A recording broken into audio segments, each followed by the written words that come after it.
स्वागत है आपके एक्सेल के चैप्टर 2 में।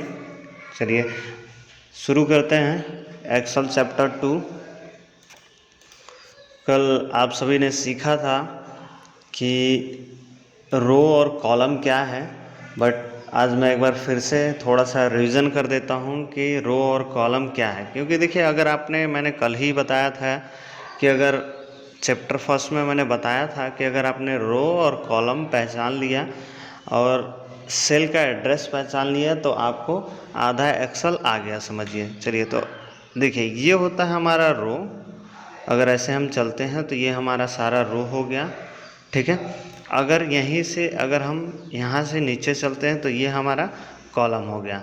स्क्रीन पे आपको दिख रहा होगा। यहाँ तक आपको कल बात समझ में आ गया होगा। नहीं आया है तो इसीलिए मैं आपको दोबारा से एक बार रिपीट करके दिखा दे रहा हूँ। ये हमारा रो है, ऐसे हम चलते हैं, ये रो हो गया, ये सारे हमारे रो हैं। अगर इधर से ऊपर से लेके हम नीचे आते हैं, ये हमारा कॉलम हो गया, ये कॉलम हो गया, ये कॉलम हो गया, ठीक है। कल मैंने बताया था कि जब भी रो और कॉलम जहाँ भी एक दूसरे को मिलते हैं, जहाँ पे बॉक्स बनता है, ये हमारा सेल कहलाता है। यहाँ तक बात आप सभी को क्लियर था, ठीक है। चलिए, तो देखिए डाटा मैं स्क्रीन पे शो कर रहा हूँ, ये देखिए। चलिए, अब अगला क्वेश्चन नोट करिएगा आप सभी। सेल एड्रेस रेफरेंस, ठीक है। कल एक क्वेश्चन उठा था कि सेल की पहचान कैसे करना है, तो उसके बारे में थोड़ा सा एक बार मैं और डीपली नॉलेज आप लोगों को दे देता हूँ। नोट कर लीजिएगा इसको। हर एक सेल का एक एड्रेस होता है जिसके द्वारा उस सेल की पहचान होती है, ठीक है। अब जैसे देखिए, मैंने यहाँ पे एक कॉलम है, यहाँ पे मैंने कुछ डाटा फिल कर रहा हूँ, ये देखिए दिख रहा होगा 5240, ठीक है। अब इसकी पहचान कैसे हम करेंगे? ये ओ कॉलम है और ओ कॉलम है और 3 रो है। यहाँ से दिख रहा होगा आपको, देखिए 3 में है और ये ओ कॉलम है, यहाँ पे दिख रहा होगा। तो यहाँ पे अगर हम क्लिक करते हैं जिस सेल में मैंने एंट्री की है, तो देखिए दिखा रहा होगा यहाँ पे O3, यहाँ पे दिख रहा है आपको स्क्रीन पे। तो इस तरह से आप ये देखिए, यहाँ पे आपको दिख रहा होगा O3 कॉलम, ठीक है। तो यहाँ से आप इस सेल को आइडेंटिफाई कर सकते हैं, ठीक है। आगे बढ़ते हैं। इस एड्रेस के द्वारा हम विभिन्न प्रकार के गणितीय और तार्किक फार्मूला फंक्शन लगाकर कार्य कर सकते हैं, ठीक है। जब आपने अगर सेल को अगर आप पहचान लिए हैं तो तभी आप अच्छे तरीके से किसी भी फार्मूले को आप अपने सेल में यूज़ कर सकते हैं, ठीक है। यहाँ देखिए, यह एक बहुत ही महत्वपूर्ण जानकारी होती है। इसके बिना हम सही तरीके से फार्मूला फंक्शन नहीं लगा पाएंगे। इसके लिए हम सेल एड्रेस को जानना और पहचानना अत्यंत आवश्यक है। यह हमेशा रो की संख्या और कॉलम की संख्या दोनों को मिलाकर सेल एड्रेस बनता है। जैसे कॉलम नंबर 1 और रो नंबर A, तो A1 हो गया। जैसा मैंने आपको पहले ही समझा दिया है कि ये कॉलम है, ये कॉलम है, ये रो है। तो अगर हम यहाँ पे सेल पे क्लिक करते हैं यहाँ, या अदरवाइज यहाँ क्लिक करते हैं, तो N कॉलम है और 2 रो है। तो यहाँ देखिए जनरेट हो गया N2, समझ में आ रहा है? ये देखिए यहाँ पे हमारा जनरेट क्या हुआ, N2। तो इस तरह से हम अपने सेल की पहचान कर सकते हैं, ठीक है। अब आगे क्वेश्चन पे बढ़ते हैं हम। चलिए, जूम बार क्या है?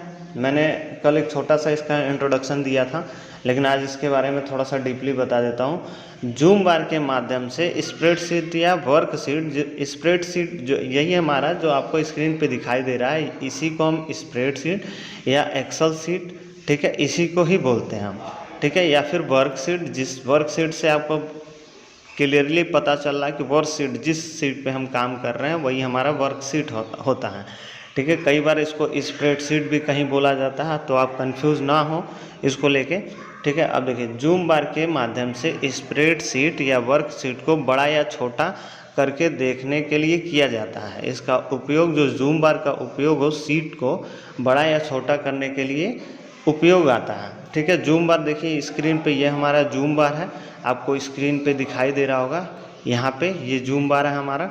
ठीक है, इसी के माध्यम से हम इसको बड़ा कर सकते हैं। ये देखिए बड़ा हो रहा है, स्क्रीन पे दिखाई दे रहा है, छोटा हो रहा है, छोटा कर सकते हैं। देखिए बहुत ही छोटा हो गया, बहुत ही छोटा हो गया। अब इसको बड़ा करना है तो यहीं से आप बड़ा कर सकते हैं।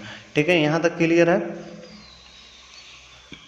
इसके माध्यम से हम वर्कशीट को कम से कम 10% अधिक और अधिक से अधिक 400% बड़ा कर सकते हैं। ठीक है, ये देखिए 10%, कम से कम 10% अधिक से अधिक 400% तक बड़ा करके फाइल को अर्थात वर्कशीट को, स्प्रेडशीट को हम देख सकते हैं। जूम बार हमें Microsoft Excel application right hand की ओर सबसे नीचे दिखाई देता है।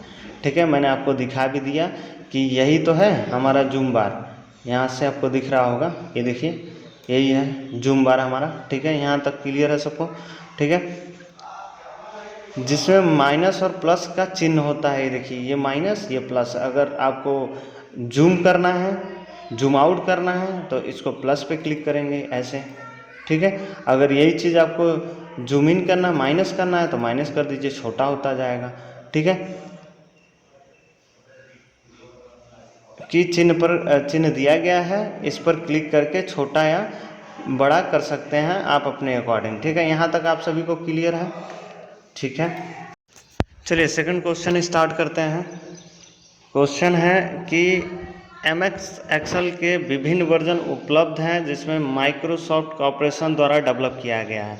मैंने कल ये बताया था कि एमएस एक्सेल को माइक्रोसॉफ्ट कॉर्पोरेशन द्वारा इस सॉफ्टवेयर को बनाया गया है, तो जिसके वर्जन अभी भी उपलब्ध हैं, जिसका MS Excel 2003, MS Excel 2007, MS Excel 2010 और एमएस एक्सेल 2019।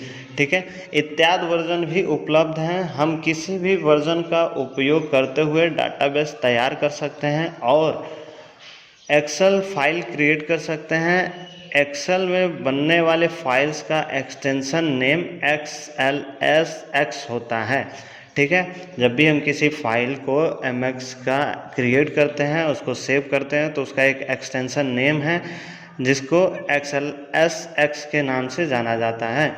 ठीक है, मैं आपको स्क्रीन पे दिखा भी देता हूँ। ठीक है, तो ये देखिए ये फाइल मैंने एक्सेल का क्रिएट किया है, तो इसका देखिए एक्सटेंशन नेम लास्ट में आ रहा होगा कि इंडेंट ऑल यहाँ पे नीचे दिख रहा होगा XLSX। ठीक है, तो ये इसका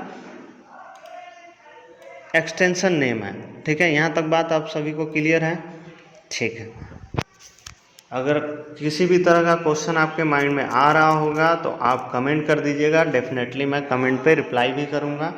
ठीक है, तो चलिए ये हमारा फाइल बटन। अब फाइल बटन के बारे में हम जान लेते हैं कि फाइल बटन में ऑप्शन क्या क्या होते हैं। ठीक है, चलिए ये मैं क्लिक करता हूँ इस पर फाइल बटन पे। ये देखिए सेव का ऑप्शन पहले आपको दिख रहा होगा। अगर किसी भी जिस वर्कशीट पे आप काम कर रहे हैं, जिसका पहले से ही आपने एक निश्चित प्लेस दिया हुआ है कि हमें इस वर्कशीट को यहाँ पे सेव करना है, तो आप सेव की ऑप्शन पे क्लिक कर देंगे, तो जो भी आपने निश्चित प्लेस दिया होगा तो वहाँ पे आपका ये वर्कशीट, आपका एमएक्स का जो ये फाइल है वहाँ पे सेव हो जाएगा। ठीक है, तो इसका उपयोग हम सेव का वहाँ पे कर देते हैं। अब सेव एज का क्या मतलब है, ये नीचे आपको एक सेव एज का ऑप्शन दिखाई दे रहा होगा। सेव एज में इस सीट को जब आप सेव करना चाहेंगे तो इसका कोई निश्चित प्लेस नहीं होता है, ये सुनिश्चित जगह होता है कि इसको सेव कहाँ करना है। तो जैसे ही आप सेव करना चाहेंगे तो ये आपसे पूछेगा कि भैया इसको कहाँ पे सेव करना है, तो ये आप इसको जगह बताएंगे कि कहाँ पे हम सेव करना है, ये आप डिसाइड करेंगे कि कहाँ पे इसको सेव करना है। ठीक है, तो आप यहाँ से चाहें, ये देखिए सेव एज में एक और भी ऑप्शन दिखाई दे रहा होगा कि किस फॉर्मेट में सेव करना है, PDF में करना है या फिर एक्सेल में ही रहने देना है। बहुत सारे ऑप्शन यहाँ पे आएंगे। तो फिलहाल जब हम एक्सेल में इस सीट को बना रहे हैं तो एक्सेल में सेव कर लीजिएगा, अदरवाइज़ आपको PDF चाहिए तो PDF में सेव कर सकते हैं। ठीक है, अब ये सेव एज का आपको क्लियर पता चल गया होगा। अगेन चलते हैं फाइल पे। अब देखिए ओपन में अगर पहले से ही कोई आपने एक्सेल सीट बनाई है, एक्सेल सीट पे काम किया हुआ है, तो आप यहाँ से उस सीट को ओपन कर सकते हैं। ठीक है, यहाँ पे हम क्लिक करते हैं। ये देखिए अब ये पूछेगा आपने कहाँ पे एक्सेल सीट आपकी है, तो ये देखिए 2 एक्सेल सीट है हमारी। अगर हम इसको ओपन करना चाहें तो यहाँ पे ओपन पे क्लिक कर देंगे। ठीक है, ये रहा ओपन। हमने सेलेक्ट करने के बाद ओपन पे क्लिक कर देंगे तो ये ऑटोमेटिकली ओपन हो जाएगा। मैंने सेलेक्ट किया, ओपन कर देंगे तो ये सीट हमारी खुल जाएगी। ठीक है, अब नेक्स्ट पे चलते हैं। आपने ओपन समझ लिया, क्लोज। अगर जिस सीट पे हम काम कर रहे हैं, जिस वर्कबुक पे हम काम कर रहे हैं, अगर हम इसको क्लोज़ करना चाहें तो आप यहाँ से क्लोज़ कर सकते हैं। ठीक है, इन्फॉर्मेशन, इस सीट के बारे में आपको इन्फॉर्मेशन यहाँ से पता चल जाएगी कि आपने इसकी प्रॉपर्टीज़ क्या है, इसका रिलेटेड डेट क्या है, इसका रिलेटेड पीपल क्या, जो भी इन्फॉर्मेशन आपको चाहिए यहाँ से आपको कुछ इन्फॉर्मेशन पता चल जाएगा। ठीक है, रिसेंट आपको जो भी रिसेंट में आपने एक्सेल सीट ओपन किया हुआ है, जिस सीट पे काम किया हुआ है, सारी एक्सेल सीट यहाँ पे ओपन होके मिल जाएगी। ठीक है, न्यू में आपको एक नया सीट बनाने को मिल जाएगा। यहीं से आप न्यू पे क्लिक करते हैं, ब्लैंक सीट कर देंगे तो यहाँ पे एक सीट ओपन हो जाएगा। रिसेंट टेम्पल में जो भी आपने रिसेंट यूज़ किया वो इसको कर सकते हैं। यहाँ से आप न्यू एक कोई भी एक्सेल सीट क्रिएट कर सकते हैं। यहाँ पे क्रिएट पे क्लिक कर देंगे और ये सीट हमारी क्रिएट हो जाएगी। अभी देखिए ब्लैंक सीट अगर हम चाहें तो ये ब्लैंक मैंने सेलेक्ट कर रखा है और क्रिएट कर देंगे तो एक नया एक्सेल सीट बन जाएगा।